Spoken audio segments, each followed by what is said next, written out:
বাংলাদেশের সর্বশেষ গুরুত্বপূর্ণ আপডেট সংবাদে আপনাকে স্বাগত। শুরুতেই সংবাদ শিরোনাম, পরে বিস্তারিত। শুরুতেই জানাবো, দিল্লিকে সম্পর্ক এগিয়ে নেওয়ার আহ্বান পররাষ্ট্র উপদেষ্টার। বাংলাদেশ ভারত সম্পর্কের যে অবনতি হয়েছে 5ই আগস্টের পর থেকে তা পরিবর্তন করে দিল্লির সঙ্গে সম্পর্ক এগিয়ে নেওয়ার আহ্বান জানিয়েছেন বাংলাদেশের পররাষ্ট্র উপদেষ্টা তৌহিদ হোসেন। আজ জাতীয় প্রেস ক্লাবে আয়োজিত এক সেমিনারে আহ্বান জানান তিনি। এরপর জানাবো, ভারতীয় হাইকমিশনকে যে বার্তা দিল বিএনপির 3 সংগঠন। বাংলাদেশে নিযুক্ত ভারতীয় হাইকমিশনার প্রণয় ভার্মা বরাবর স্মারকলিপি দিয়েছে বিএনপির 3 অঙ্গ সংগঠন, যুবদল, স্বেচ্ছাসেবক দল ও ছাত্রদল। তারা আসলে স্মারকলিপিতে কি লিখেছে এ বিষয়ে গুরুত্বপূর্ণ সংবাদ জানাবো, সঙ্গেই থাকুন। এদিকে যুবলীগ নেতার বাড়িতে আগুন, 2 জনের মৃত্যু। মৌলভীবাজার মোস্তফাপুর ইউনিয়নের এক যুবলীগ নেতার বাড়িতে অগ্নিকাণ্ডের ঘটনা ঘটেছে। এই ঘটনায় শ্বাসরোধ হয়ে 2 জনের মৃত্যু হয়েছে।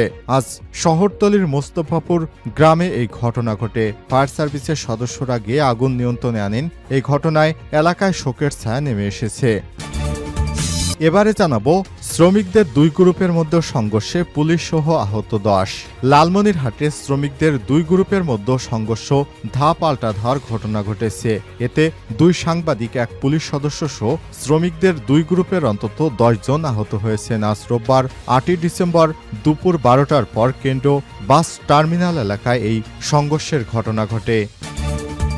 এবারে জানাবো, বান্দরবনের সঙ্গে রুমার সড়ক যোগাযোগ বিচ্ছিন্ন। বেইলি ব্রিজের পাটাতন খুলে যায়, বান্দরবনের সঙ্গে রুমা উপজেলার সড়ক যোগাযোগ বিচ্ছিন্ন হয়ে গেছে। রোববার 8ই ডিসেম্বর সকালে বান্দরবন রুমা সড়কের নাইখনঝিরি এলাকায় একটি বেইলি ব্রিজের পাটাতন খুলে গেলে যান চলাচল বন্ধ হয়ে যায়। এ সময় দুপাশে আটকে পড়ে যাত্রীবাহী বাস, পণ্যবাহী গাড়ি, ফলে ভোগান্তিতে পড়েছে যাত্রীরা।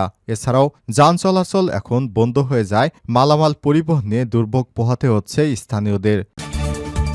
এবং সর্বশেষ জানাবো, বাশার আল আসাদের পতনের কারণ জানালেন ডোনাল্ড ট্রাম্প। 1 দশকেরও বেশি সময় ধরে সিরিয়ায় চলা গৃহযুদ্ধের মধ্যে রোববার 8ই ডিসেম্বর দামেস্কে ঢুকে পড়েন বিদ্রোহীরা। পরে বিমানে করে দামেস্কেও ছাড়েন প্রেসিডেন্ট বাশার আল আসাদ। এর আগে 24 বছর ক্ষমতার মসনদে ছিলেন তিনি।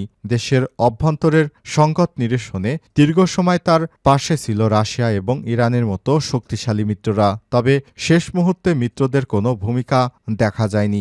বাশার আল আসাদের পালানোর সময় নবনির্বাচিত মার্কিন প্রেসিডেন্ট ডোনাল্ড ট্রাম্প বলেছেন, সিরিয়ার প্রেসিডেন্ট বাশার আল আসাদের পতনের মূল কারণ হল রাশিয়া তাকে সমর্থন করেছে। রাশিয়ার সমর্থনের কারণেই তার পতন হয়েছে বলে দাবি করেন ডোনাল্ড ট্রাম্প। প্রিয় দর্শক, এতক্ষণ শুনছিলেন সংবাদ শিরোনাম, এবারে বিস্তারিত।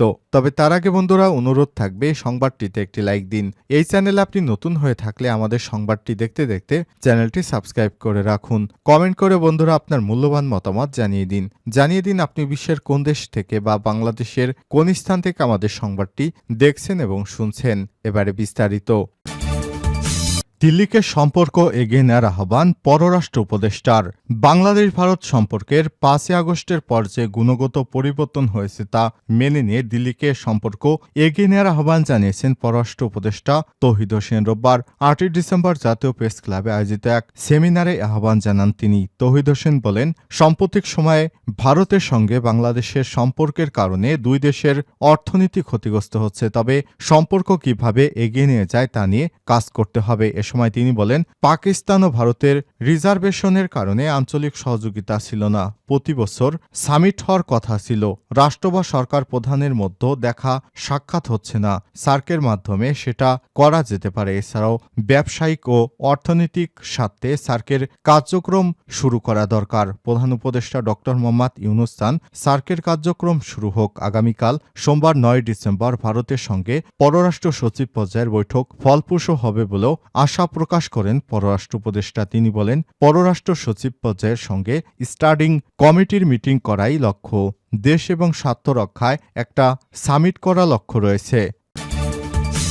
ভারতীয় হাইকমিশনকে যে বার্তা দিল বিএনপি ৩ সংগঠন। বাংলাদেশে নিযুক্ত ভারতের হাইকমিশনার প্রণয় ভার্মা বরাবর স্মারকলিপি দিয়েছে বিএনপির ৩ অঙ্গ সংগঠন যুবদল, স্বেচ্ছাসেবক দল ও ছাত্রদল। রোববার ৮ই ডিসেম্বর ধারাবাহিকভাবে ভারতীয় হাইকমিশনে এই স্মারকলিপি দিয়ে আসে ৬ সদস্যের প্রতিনিধি দল। বিএনপির ৩টি অঙ্গ সহযোগী সংগঠনের ৬ সদস্যের প্রতিনিধি দলে ছিলেন বিএনপির জাতীয়তাবাদী যুবদলের কেন্দ্রীয় সভাপতি আব্দুল মোনায়েম মুন্না, সাধারণ সম্পাদক নুরুল ইসলাম নয়ন, জাতীয়তাবাদী স্বেচ্ছাসেবক দলের সভাপতি এস.এম. জিলানী, সাধারণ সম্পাদক রাজীব আহসান, জাতীয়তাবাদী ছাত্রদলের সভাপতি রাকিবুল ইসলাম রাকিব এবং সাধারণ সম্পাদক নাসির উদ্দিন নাসির। বিষয়বস্তু হিসেবে সাম্প্রতিক অবন্ধুসুলভ ঘটনাবলী নিয়ে গভীর উদ্বেগ লিখে স্মারকলিপিতে বলা হয়েছে, আমরা বাংলাদেশ জাতীয়তাবাদী দল, বিএনপির অঙ্গ সহযোগী সংগঠন জাতীয়তাবাদী যুবদল এবং জাতীয়তাবাদী স্বেচ্ছাসেবক দল ও জাতীয়তাবাদী ছাত্রদলের পক্ষ থেকে এই মর্মে গভীর উদ্বেগ ও বিস্ময় প্রকাশ করছি যে দুনিয়া কাঁপানো ছাত্র জনতার অভাবনীয় তুমুল আন্দোলনে স্বৈরাচারী শেখ হাসিনা আপনার দেশে পালিয়ে যাওয়ার পর আপনারা তাকে আশ্রয় দিয়েছেন। অতএব আপনার দেশের অতি উগ্রবাদী নেতৃত্ববৃন্দ এবং বিশেষ করে কতিপয় সংবাদ মাধ্যম ও মিডিয়া বাংলাদেশের এই গণশত্রু শেখ হাসিনা ওয়াজেদকে পুনর্বাসন এবং বাংলাদেশের শান্তিপূর্ণ পরিবেশ অস্থিতিশীল করার নিমিত্তে একের পর এক অজ্ঞ অর্বাচীনের ন্যায় কাজ করে যাচ্ছে, যাতে স্পষ্ট প্রতিনিয়ত হচ্ছে আমাদের বন্ধু রাষ্ট্র ভারতের বন্ধুত্ব ছিল হাসিনার সঙ্গে, বাংলাদেশের জনগণের সঙ্গে নয়। আবারও বলা হয়েছে, হাসিনা এখন বাংলাদেশের নিরাপত্তা এবং অস্থিতিশীল পরিবেশ বজায় রাখার জন্য হুমকি হয়ে উঠেছে। একদিকে তিনি বাংলাদেশে ভিন্ন দলমতের মানুষের ঘরবাড়ি সম্পত্তি জ্বালিয়ে দেওয়ার হুকুম দিচ্ছেন, অপরদিকে যারা তার বিরুদ্ধে মামলা করেছে তাদেরকে হত্যা করার হুমকি দিচ্ছেন।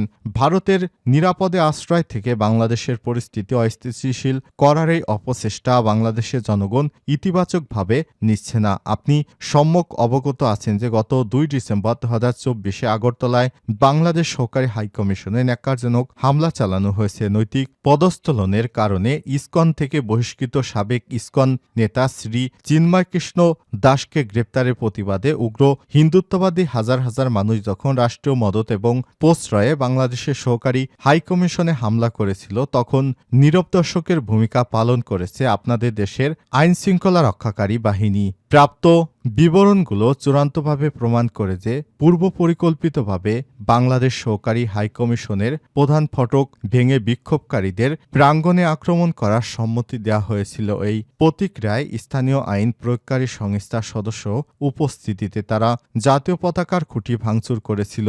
এরকম ন্যাক্কারজনক ঘটনা বাংলাদেশের সঙ্গে ভারতের সম্পর্কের অবনতি করেছে, সেটি একমাত্র ভারতের এই বাংলাদেশ নিয়ে অপপ্রচার করার কারণে। এগুলোর বিরুদ্ধে আমরা প্রতিকার চাই। যুবদল নেতার বাড়িতে আগুন, ২ জনের মৃত্যু। মৌলভীবাজারে মোস্তফাপুর ইউনিয়নের এক যুবলীগ নেতার বাড়িতে অগ্নিকাণ্ডের ঘটনা ঘটেছে। এই ঘটনায় শ্বাসরোধে ২ জনের মৃত্যু হয়েছে। রোববার ৮ই ডিসেম্বর রাতে শহরতলির মোস্তফাপুর গ্রামে এই ঘটনা ঘটে। পরে ফায়ার সার্ভিসের সদস্যরা গিয়ে আগুন নিয়ন্ত্রণে আনেন। এই ঘটনায় এলাকায় শোকের ছায়া নেমে এসেছে। সেই যুবলীগ নেতার নাম শেখ রুমেল আহমেদ। তিনি মোস্তফাপুর ইউনিয়নের সাবেক ইউনিয়নের চেয়ারম্যান, জেলা যুবলীগ সভাপতি। অগ্নিকাণ্ড শ্বাসরোধ হয়ে মৃতরা হলেন সাবেক ইউনিয়ন চেয়ারম্যান মেহেরুন্নিসা ৭০ ও চাচি ফুলেসা বেগম ৬৫। মৌলভীবাজার ফায়ার সার্ভিস স্টেশনের অফিসার যিশু তালুকদার কালবেলাকে বলেন, রাতে অগ্নিকাণ্ডের খবর পেয়ে ঘটনাস্থলে পৌঁছে দেখি বাড়িতে থাকা মেহেরুন্নিসা ও ফুলেসা বেগম আগুনের ধোঁয়ায় অজ্ঞান হয়ে পড়েন। পরে তাদের উদ্ধার করে মৌলভীবাজার হাসপাতালে পাঠানো হলে কর্তব্যরত চিকিৎসক তাদের মৃত ঘোষণা করে। শ্রমিকদের দুই পক্ষের সংঘর্ষে পুলিশসহ আহত ১০। লালমনিরহাটে শ্রমিকদের দুই গ্রুপের মধ্যে ভয়ঙ্কর সংঘর্ষে ধাওয়া-পাল্টা ধাওয়ার ঘটনা ঘটেছে। এতে ২ সাংবাদিক ও এক পুলিশ সদস্য সহ শ্রমিকদের দুই গ্রুপের অন্তত ১০ জন আহত হয়েছে। রোববার ৮ই ডিসেম্বর দুপুর ১২টার দিকে জেলার কেন্দ্রীয় বাস টার্মিনাল এলাকায় সংঘর্ষের ঘটনা ঘটে। আহতরা হলেন সদর থানার উপপরিদর্শক মোর্শেদ হোসেন, প্রতিদিনের সংবাদের জেলা প্রতিনিধি জিন্নাতুল ইসলাম, জিন্না আজকের দর্পণের জেলা প্রতিনিধি শরীফুল ইসলাম রতন সহ বাবুল গ্রুপের বাবুল মিয়া উভয় গ্রুপের বেশ কয়েকজন আহত হয়েছেন। আহত শ্রমিকদের তাৎক্ষণিক পরিচয় জানা যায়নি। জানা গেছে লালমনিরহাট জেলা বাস, মিনিবাস, কোচ ও মাইক্রোবাস শ্রমিক ইউনিয়নের পুরনো রেজিস্টার নম্বর 2493 বহাল রাখার দাবিতে শ্রমিক নেতা বাবলু নেতৃত্বে একটি পক্ষ মিছিল নিয়ে কেন্দ্র বাস টার্মিনালের দিকে আসতে থাকে। একসময় টার্মিনালের অপর পক্ষ একই সংগঠনের নতুন রেজিস্ট্রেশন পার প্রক্রিয়া নিয়ে একটি সমাবেশ করছিল। শ্রমিক নেতা বাবলুর নেতৃত্ব দেয়া মিছিলটি লালমনিরহাটের কেন্দ্রীয় বাস টার্মিনালে পৌঁছলে উভয় পক্ষের মধ্যে উত্তেজনা সৃষ্টি হয়। প্রথমে ইটপাটকেল ও পরে সংঘর্ষ ধা পাল্টা ধাওয়ার ঘটনা ঘটেতে পুলিশ সদস্য, 2 সংবাদকর্মী সহ শ্রমিকদের 2 গ্রুপের অন্তত 10 জন আহত হয়। বর্তমানে পরিস্থিতি পুলিশের নিয়ন্ত্রণে রয়েছে।